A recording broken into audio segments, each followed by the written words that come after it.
हरियाणा में कोरोना संक्रमण पर अभी पूरी तरह से काबू नहीं पाया गया था कि इसी बीच प्रदेश में ब्लैक फंगस नामक एक नई बीमारी ने दस्तक दे दी है, जिसे लेकर लोगों में लगातार भय का माहौल बना हुआ है। इस बीमारी से प्रभावित लोगों का आंकड़ा 115 के करीब पहुंच गया है। अब प्रदेश सरकार ने इस बीमारी से निपटने के लिए कमर कस ली है।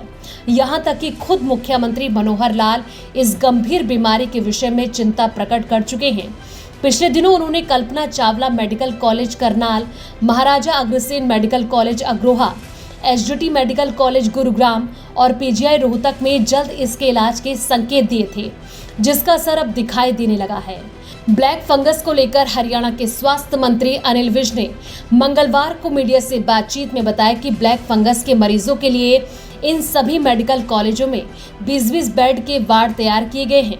वहीं उन्होंने कहा कि प्रदेश के सभी नागरिक अस्पतालों को ब्लैक फंगस के मरीजों को संबंधित मेडिकल कॉलेज में रेफर करने के निर्देश दे दिए गए हैं।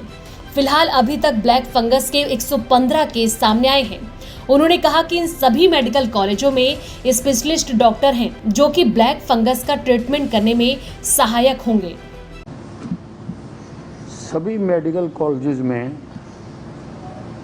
20-20 बेड के वार्ड तैयार कर दिए गए हैं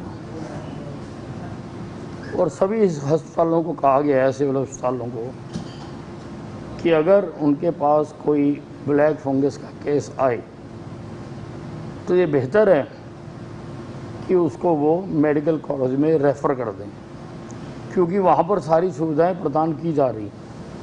वहाँ पर सारे स्पेशलिस्ट डॉक्टर्स हैं जो ब्लैक फंगस को ट्रीट करने के लिए जिनकी आवश्यकता होती है। हमने कोरोना की ट्रीटमेंट के लिए पहले दिन से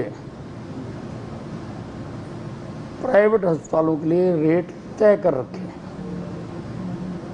अगर कोई ज़्यादा लेगा और मेरे पास कंप्लेंट आएगी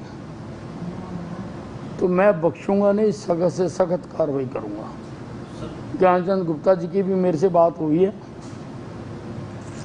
उन्होंने कहा है कि मैं लिख के भेज रहा हूँ, मेरे पास दरखास्त आएगी तो मैं कार्रवाई करूँगा। बिल्कुल ऑडिट हो भी रहा है और होगा भी, चेक कर भी रहे हैं सारे प्रदेश का। जहाँ पर हम केसेस भेजते हैं और वहाँ पर उसके पैसे भी हम देते हैं, और जो दूसरे केसेस हैं जो वो डायरेक्ट लेते हैं, सबका ऑडिट होगा। देखिए, वैक्सीन हमें आ रही है, लगातार आ रही है, जितनी आ रही है हम लगा रहे हैं, लेकिन हमें ज़्यादा चाहिए। इसीलिए हम ग्लोबल टेंडर फ्लोट कर रहे हैं और कल वो ग्लोबल टेंडर फ्लोट हो जाएंगे। देखिए, किसानों की धरना है वो अलग बात है,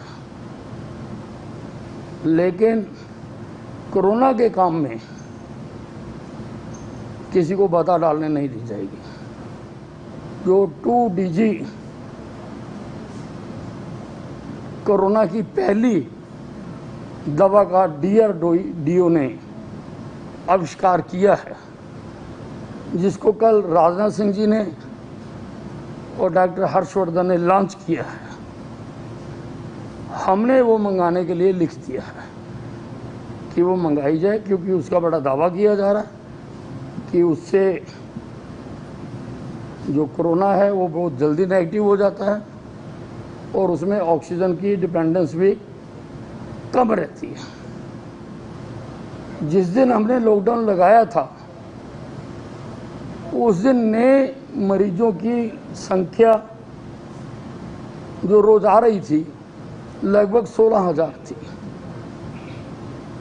अब वो घटकर 7,000 रह गई है। मैं लोगों से यही कहना चाहता हूं कि कुछ दिन की कठिनाइयां और हैं, फिर आएंगे हंसने खेलने के दिन। इसलिए कुछ दिन हमारा साथ और दीजिए और मजबूती से दीजिए, ताकि हम इस कोरोना से मुक्ति पा सके। मैंने तो DGP को लिख दिया था कि मेरे नाम से किसी ने गलत ट्वीट किया है, इस पर कार्रवाई करे। और पुलिस ने बहुत कम समय में, हालांकि बहुत बड़ा काम होता है ये, हजारों लाखों लोग तब तक इसको रीट्वीट कर चुके थे, उसमें से असली आदमी तक पहुंचना बहुत बड़ा काम है।